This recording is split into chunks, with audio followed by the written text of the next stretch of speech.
final week of the Violence Prevention Alliance's Peace in the Pandemic series. Now, we would have touched on topics such as community engagement and protecting vulnerable families. We would have spoken about children and coping mechanisms for them in the pandemic.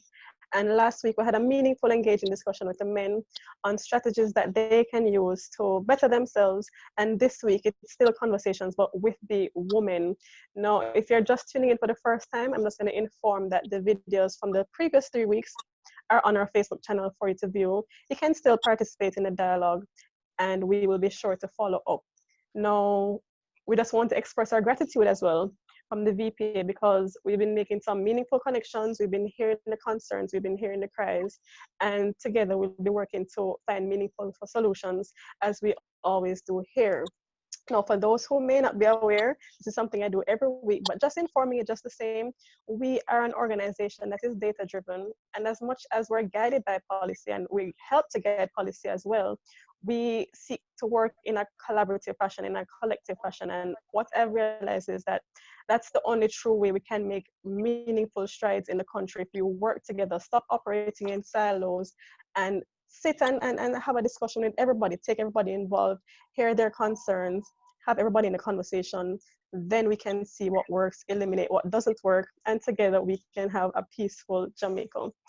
Now, conversations with women. We have 3 panelists with us, a nice little mix going on here. We have a grief counselor who is also a social worker, and we have another social worker with us, and also a psychotherapist. I'm going to ask Mrs. Berthlyn Plumon to introduce herself first. She's the grief counselor. Then I'm going to ask Mrs. Shireen Montague Johnson to follow, followed by Dr. Veronica Salto, or Doc Ronnie, as she'd like to be called. Ladies, hearing me? Yes. Yes. Okay, Yes. Mrs. Plummer, you can go ahead first. My name is Berthlyn Plummer. I work with the Peace Management Initiative. I'm the senior manager and head of social work. We work across communities in Kingston and St. Andrew, St. Catherine, Clarendon, and other parishes and communities that may need our support from time to time. All right, thank you. Mrs. Shireen Montague Johnson. Yes. Go ahead with the Good introduction. evening, everyone. My name is Shireen Montague Johnson, social worker with Violence Prevention Alliance, but I'm on the Camp Cornwall project, that's Child Abuse Mitigation Project. We are in place at the Cornwall Regional Hospital. So we tend to cases 0 to 24 years old that are violence related. We do home visitation, we do school visitations, we do referrals, and try to assist persons who are seen at the hospital within that age group and see how best we can assist them. Awesome, sounds good. Doc Ronnie. Yes, Let's hello. hear from you. Well, I've now retired from UWI, but what I have now is my own psychotherapy practice. I have been dealing for the last 40 years with abuse victims, both men and women, mostly sexual abuse. But as an adjunct of that, and as a consequence of that, many of the people that come to me are suffering from severe depressions, anxiety, stress, and stress-related things, many of them going back to early childhood sexual abuse and other abuses that they have never got over, really. I do work a lot with NGOs as well, and so I'm available for people to come and see me, because I always think it's very difficult when people have already been abused and mistreated and everything else, to go and have to find funds to go and see a therapist is an absolute enormous drain, and there should be something done to help these people to be able to get the treatment that they require, because it's not just a one-shot counseling effort. Oh, no. They need a real makeover, right? And work to be done. And then it does get them to a place of being survivors and very useful members of the society. Yes, and making that positive transformation. All right, Absolutely. thank you so much, all. All right, so as it relates to women, it has been observed that there have been some dominant challenges that have been faced, especially with regards to the pandemic. And these would include instances such as reduced access to vital health services. And I mentioned that because the Violence Prevention Alliance takes a public health approach with finding solutions. And also because of the reduced health services, there's also reduced or limited or even no treatment for some of the issues that they're facing. Now, there's also increase or spikes in physical and sexual violence, especially within a household. And there is also even a greater burden of domestic work for women. So lack of a better word, women are stressed now in the pandemic. They have children taken care at home. They have the spouse present in the home now. And because of all of that, they need the social support, especially in this time. So I'm going to ask the panelists to touch on each of these in a guided fashion. But I'm going to start with Shireen Montague Johnson first, and just speak about the issues that should have been noting with the women from the home visitations through the Camp Cornwall program pre-pandemic. Were they being responsive, Shireen, to the services being offered? All right. For me, what I would say is that when I do get the cases and we try to make contact, for the ones that we make contact for, sometimes they give wrong number because they don't really want any contact and so forth. But for the ones that we do get, they are very receptive over the phone. So when you say, okay, we are going to make arrangements to do the home visitation, they also will tell you yes and everything is fine. However, say you do it, say the incident happened today and you're supposed to do the home visitation tomorrow. They will guide you in the community to a certain point. When you're to actually find a house, it is a no-no. They turn off their phone and so forth. So it's like a wild goose chase. When you do get them, you hear some of them complain that, oh, we make it up, you know, and miss me no want no help because they have resolved it on their own. Right. Or they believe they would have resolved because it on their own. The perpetrators most times the main breadwinner, hence they don't want to cause further, what you call it now, fuss between them. So they rather to take the abuse than to leave. They want the help though, but they are afraid. Boy, that is unfortunate. But what about success stories though, in terms of home visitation? So you'd have identified the violence-related injury from the hospital, you'd have done the home visits, and you find that persons are receptive. Guide us through that success story now. I have had cases where females want to leave, but they are short of cash, right? And they don't want to ask like the close relatives or family. So they'll say, Miss, can you assist us and so forth? You know, that kind of sticky. But I still lend myself because at the end of the day, you don't want this abuse to continue. So you'll try to find out, do you have somewhere safe to go and so forth. And I remember one female, she actually left and went to her mother and she did not tell nobody at all. She did not pack any clothes nor anything. She actually left. And I gave her my number and tell her that if there's anything, just call me and let me know. You understand? And she's better off now. She works and takes care of her children. So there are success stories for those who are really strong and able to go.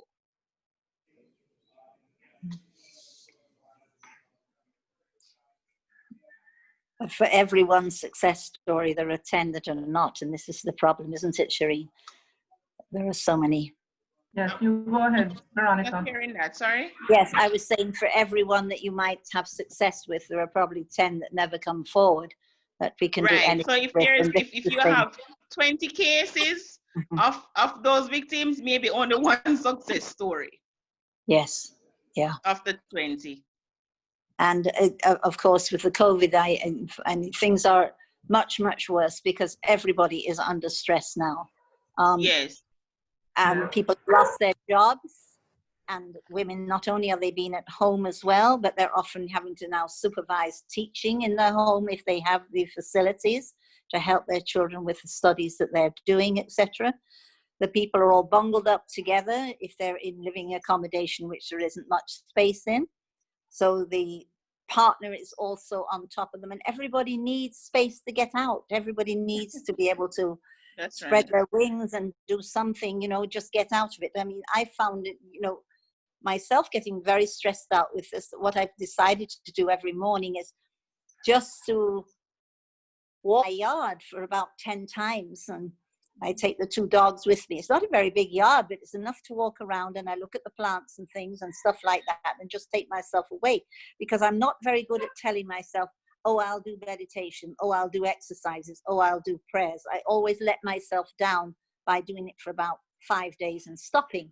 But I found that wandering around my own yard, looking and seeing, oh, there's a flower growing here and stuff like that, it's very calming to get back into nature. And I think a lot of us need to do this, and we can do it just in our own home very easily if we can just get out and just go out, look at the trees, look at the birds, whatever. Because we have to find our own ways of dealing with the stress that we're under. Because many people went to churches and went and sang in the choir and had activities like that to keep them away from the home, maybe away from the partner. They can't do that now anymore. Neither can the partner run away to the rum bar. So they're on top of one another. And we know that if people are crowded together, there will be fights and disagreements and everything else. So we have to find our own inner sanctum, as it were, something that will keep us calm ourselves. Thank you, Dr. Ronnie. I had some technical issues a while ago, but I'm back with everyone now.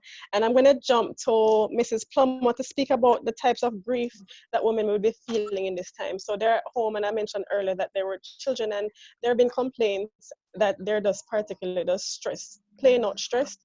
And grief may come in different forms. You may have lost a loved one in this time. They're just not knowing how to cope. So what are the different types of griefs they're seeing in this pandemic, and what recommendations do you have for them at home? You're so correct. We had normal grief where persons would be losing family members because of illness or something like that. And also we had the violent traumatic grief, where it was in a way that person would be able to grieve their family members. But now we have to look at disenfranchised grief, where COVID is concerned, ambiguous grief, and perhaps uh, anti-repository grief, anti-participatory grief. And as Mrs. Dr. Plum, I'm going to ask you to Carter, break down those terms for us, for the layman who may not be so familiar with the technicalities. I was going to do that. Okay, no problem. Let us, for example, look at the disenfranchised grief. This is something that with COVID, persons are experiencing loss. And sometimes it isn't something that they can grieve openly. Their world changed around them. It is their world changed around, their activities changed, they lost their job, and all of these, they have to be grieving these things. Their social support network, that is non-existence. So these are things that people are feeling, but it's hard for them to explain to other persons what they are feeling. Sometimes also they would feel this grief, and sometimes they would believe, or people would believe, that they have no right or no knowledge to this loss. So when you look at the assumptive world, we know that this was what we were going to do 4 months ago. The children are going to school. I am going to work. Perhaps I'm going to change my job. I'm going to continue my education to uplift myself and my family. Within a twinkling of an eye, all of these changes, Change. without them it wasn't organized. It was And there's disorganized. no It wasn't processing to it. something, It wasn't planned for. processing that was planned for. So persons lost their assumptive world, right? They lost their safety. There's no more. They're not thinking reasonable. right? They're suffering the loss, they're suffering insecurity, and also the trauma and other things that go with that. And sometimes for them to say to somebody, I'm grieving, that person wouldn't understand.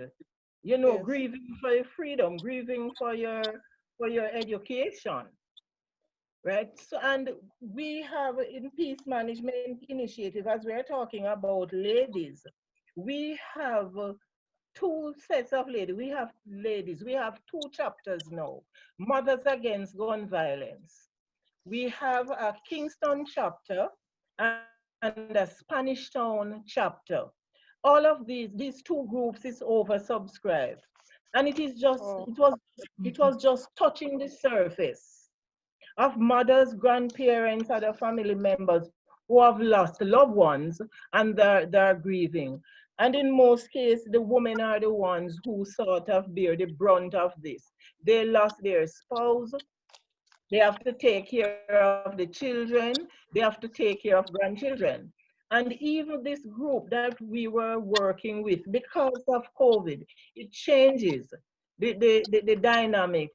And we'll have to look at different ways how we're going to work with them through their continuous grieving program, which they were grieving where violent and trauma is concerned.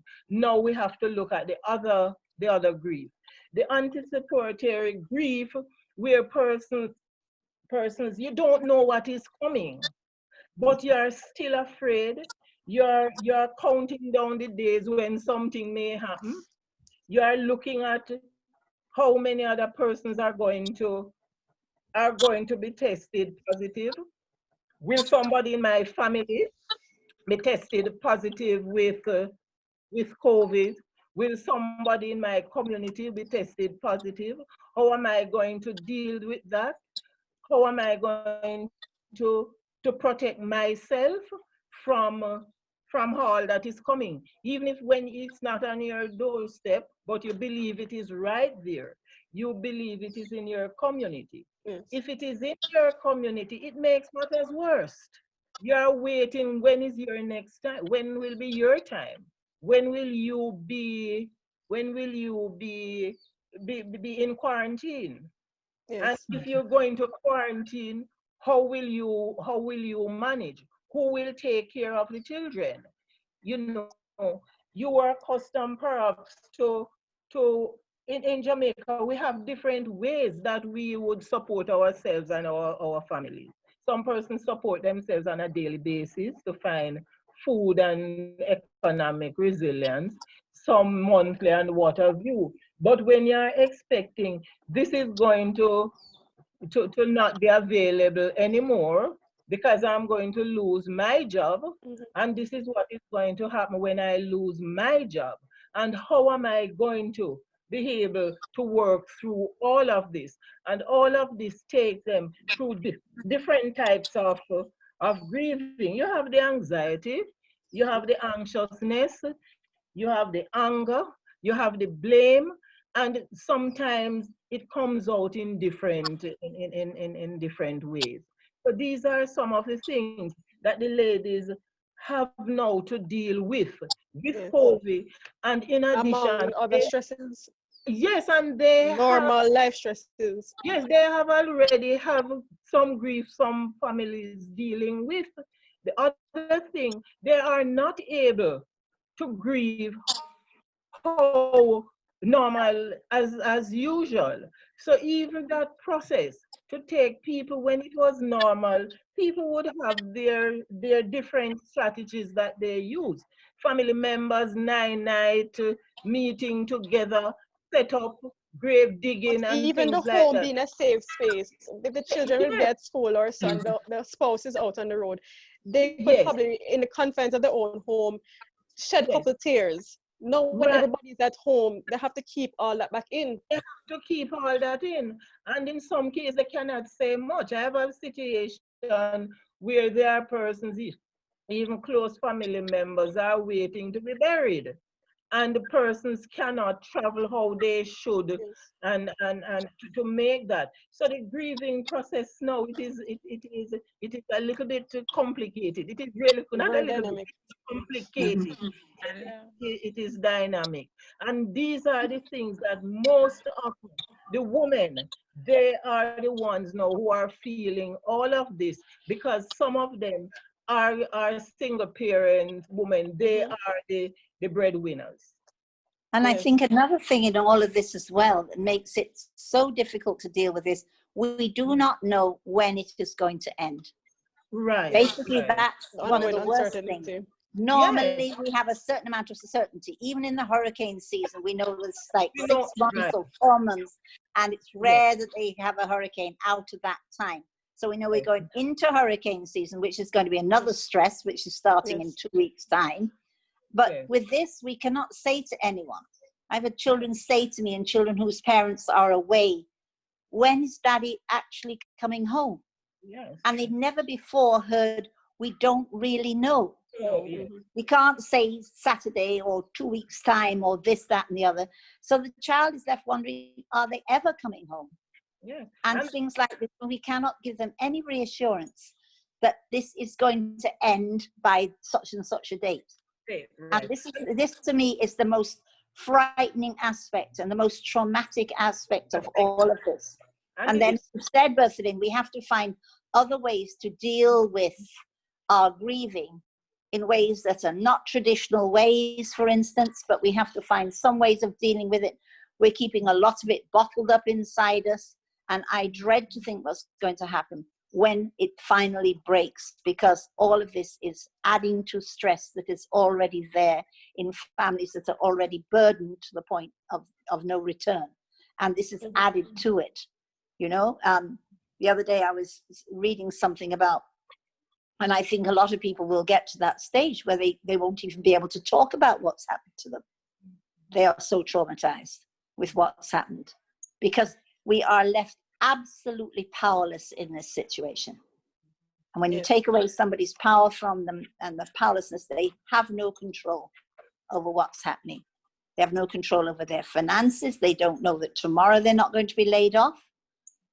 All the kind of things like that are happening. The people that scrummage from day to day cannot do that anymore. And so Mhm. all of the additional anxieties are piling up inside them. And this is what we as psychologists have to cope with, because stress is accumulative. It doesn't disappear unless you no, can get rid of the stress. It accumulates, and it creates toxins in our body that can cause all kinds of illnesses, disturbances, breakdowns, etc. It accumulates, and so we've got to do something to get rid of the stress within the person themselves. And it's very, very difficult, because this is just building up. It's like radiation, that you don't have a little radiation, it adds to another bit and another bit. With this, the stress is happening the same way around. And we're going to see a great spike in other things happening. We're not a society that's prone to suicide, but we're prone to lots of other things that are sort of, we're prone to violence to other people. All of that is stress induced. Mhm. The anger that's generated. And you say that the burden falls on the women. It also is falling on the men, who are now the ones that do support. And there are many, many more that support that we don't give credit to them. They are now powerless as well in this situation. What I'd And like to add though, they Dr. can't Connie. break up. I just want to say, they can't break up. We might be able to go around the corner and break down and cry and scream. They can't. They Yes. can't say that they're worried, that they're upset, that they're anxious, and so on. And so all of this is happening, and it's happening as well in close proximity to the children, because they're all bunched up together. Yes. It's like a time bomb. And another thing, for persons who would normally go to church, well, for me, I'm a Seventh-day Adventist, and normally I would go to church from 9:15, and we do our potluck, and we get to chit chat after church and spend all day and like get to spend that time with, it's like it's a extended family. family, yes. I don't want to imagine the persons who really know. It's like church would have been their only shelter. Yes. and the doors are closed. It is really hard because for me, for the first 2 weeks, it was really, really, really rough.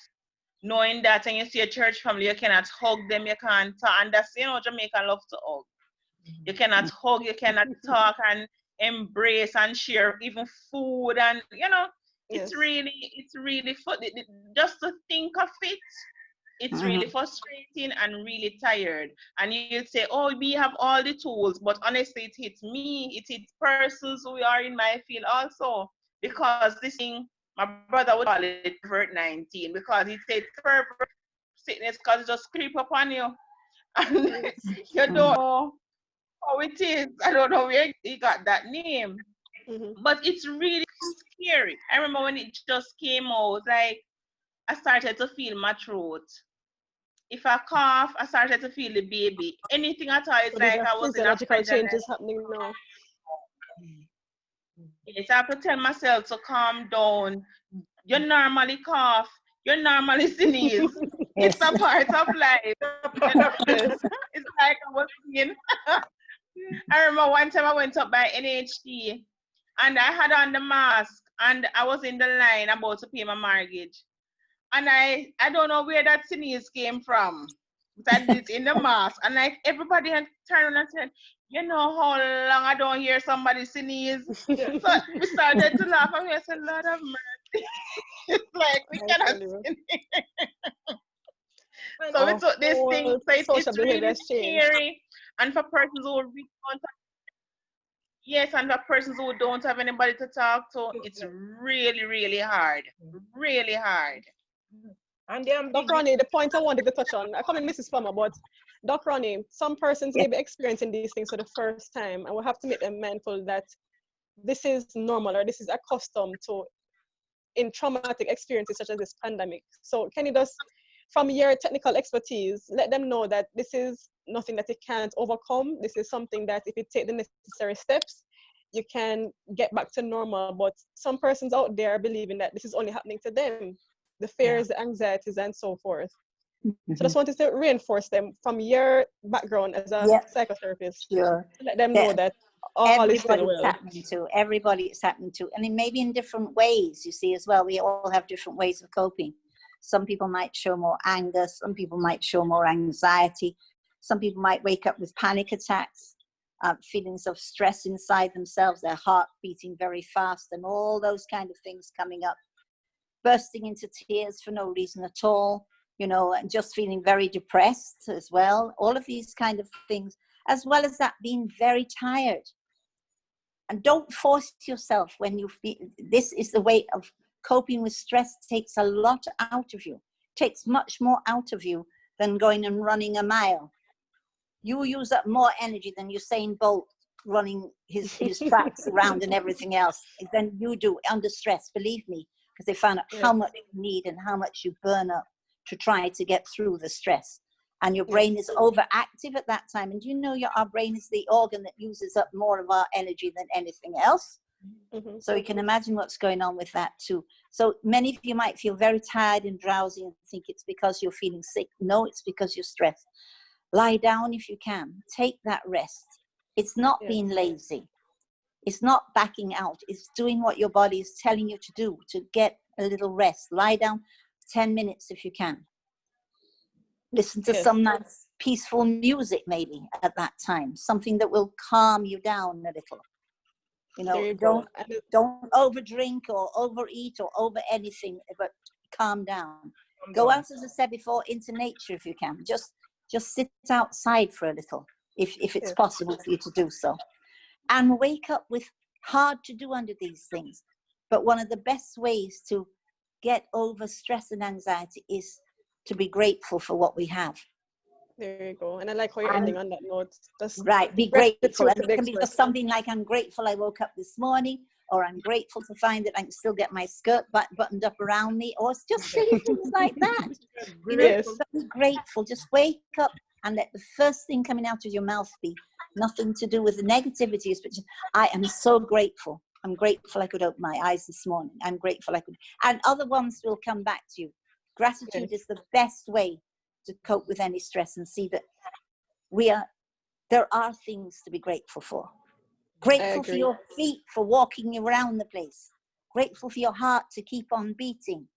Grateful for your lungs to keep on breathing. And give yourself more air. Do some breathing exercises. I've left 2 little video things there that I'd like you to look at and see and do them. Do the circular connective breathing. Get used to, we owe ourselves all the oxygen we can get. At the moment, it's still free. Nobody's taxed it yet. Not like water or anything else. Yes. So breathe freely, breathe deeply, and be grateful. Those are 2 things we can do that cost us nothing to do, that will help us go. And pray, if you're a prayerful person. Yes. I'd say you prioritize God first, me next, family, friends, and then work. People often get it upside down. But if you don't get yourself in before everybody else, how can you look after anybody else? Agreed. It's not being selfish. It's not being selfish. Can't pour from an empty cup. With that being said, I'm just going to ask each of you, and I'm going to start with Shireen first, just to let persons know how you are coping on a personal level. Sometimes we see all of these documentations being passed around, and I see these flares and coping mechanisms, and they say, this is not me, this is American-based. What can the viewers say that, you know, what's relatable? What are you doing to cope in the pandemic in your situation? So starting with Shireen, then Berthlyn, then Dr. Ronnie. Well, for me, I have become a farmer. Great. Can I come for some vegetables? Yes, cabbage, cantaloupe, pop choy, corn, sweet potato, dasheen, banana, plantain. I'm doing, I mean, it's like, I can't wait for the day to light out, for daybreak to go out in the field. That's how I look at it. Your therapy. Yes, man. And I speak to them, and they grow. And when the rain comes, you see a few days after, you see everything just flourish, and you feel happy. And it's comforting, and you're alone out there with it, and the flowers, and the fruit trees, and whatever you're planting. It really helps me. Lovely. Great. Viewers, you can also share what you're doing to cope in the pandemic. Berthlyn, what about you? I'm an avid gardener / farmer. So many gardeners and so many farmers. long time, not since COVID. So this sort of helped me. And if I tell you at this moment, my husband and I totally resoiled the lawn. We're planting grass.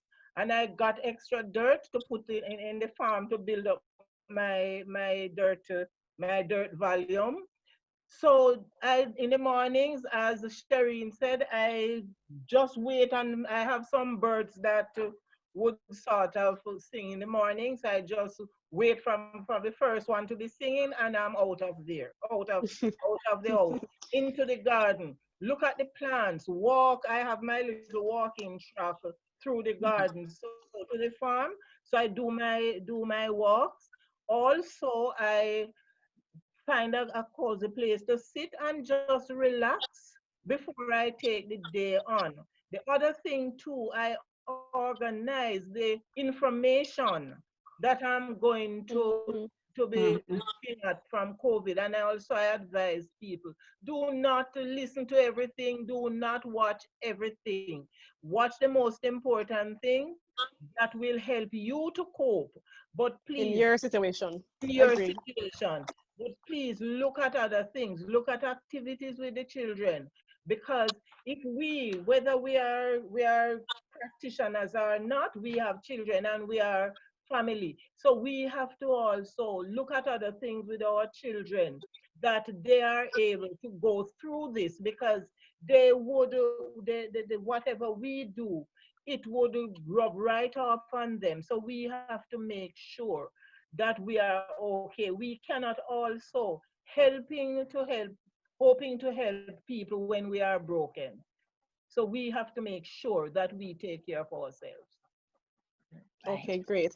Before you start, Dr. Ron, and I don't know who wants to answer this, somebody left in the comments that woman who isn't normally aggressive or violent has become so during COVID-19. She's now dealing with guilt about this and don't want anybody to feel guilty at this time. What recommendations do you have for her to stay far from that negative feeling and put herself back in a positive light? You have to remember that I'm that going to has throw that gone. one out to Dr. Ronnie. That has gone. If we're carrying it with us, we are burdening ourselves still with the same. We're carrying the guilt, we're carrying the shame, we're carrying everything else.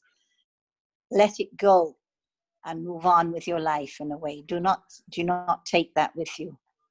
It is burdening you even more. And just make a resolve that you're not going down that route again. And be grateful that it's been brought to your attention. And say, yeah, that was me, but that's not me now. I'm going to move on. Don't carry it with you. There you go. Forgiveness is one of the best things, and we have to forgive ourselves as well as other people.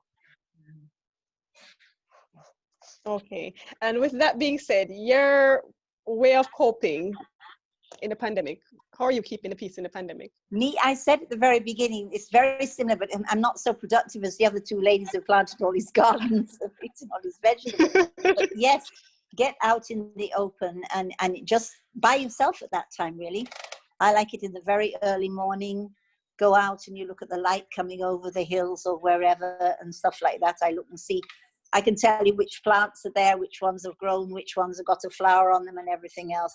It's very, very comforting to be close to the soil. If you can be barefooted, even better, to absorb that lovely energy from the soil and the grass.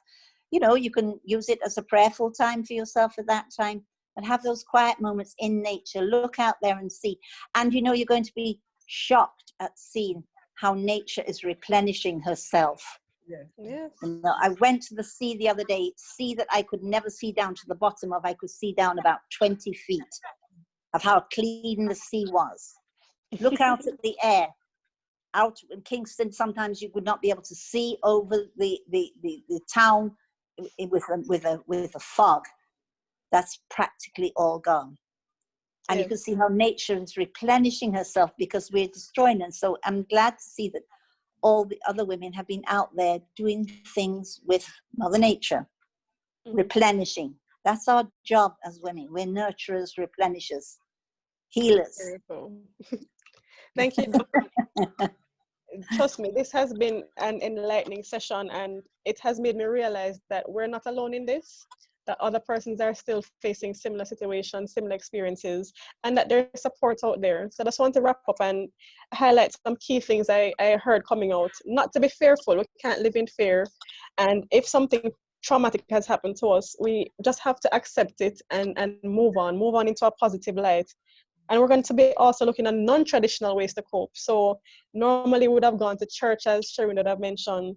We would have had somebody who could have referred to in a community, maybe a guidance counselor like Mrs. Plummer, who is not necessarily available right now. We have to find strategies that work with us in a household. So be it breathing, be it gardening, we have to find different mechanisms to help ourselves alleviate these negative connotations of stress and worry and guilt and fear and anxiety in the pandemic, and to know that this is normal. This is not just subjected to you alone. Everybody's experiencing this. And I'm just going to ask the team to just put up the social support numbers, because these hotlines are out there available for persons to call. If you don't necessarily have someone who you can refer to, maybe a family member or a friend, there are dedicated persons out there who are willing to hear what you have to say, willing to help you find solutions. And if they're not posted, okay, they're up now. We're also going to post them outside of this live session on our social media channels. So thank you so much, panelists. We really, really and truly appreciate your time, your expertise. It's good having a conversation with the women, and we implore you to do the same in your households. When you go back out to work, still keep the conversation going. Let us keep the peace in the pandemic. Go ahead, Mrs. Plummer. Yes, Peace Management Initiative number. It is 929-0671. So that's Peace Management Initiative. The number is 929 0671. 0671. Yes, or 754-5622. That's 754-5622. Yes, and they will if they need me. And my people have my personal number already. Okay, and if you need to reach out to Mrs. Plummer, you can always contact us here at Violence Prevention Alliance, and we'll make that connect for you. All right. Shireen, you can also do the same with me if you like. Yes, if go ahead. people wish to contact you at the Peace Alliance and you get through to me, then I will see those people that might need assistance. Okay, no problem. Ladies, we're not alone. We're all here for each other. Let us continue to keep the peace in the pandemic. Thank you so much for tuning in. Remember, our previous sessions are still on our Facebook page. Thank you so much. Take care. Remember, we all must work together to keep Jamaica safe and free from violence. Take care. Thank you. Okay. Take care of yourself. You're welcome. You're welcome. Yeah. Thank you.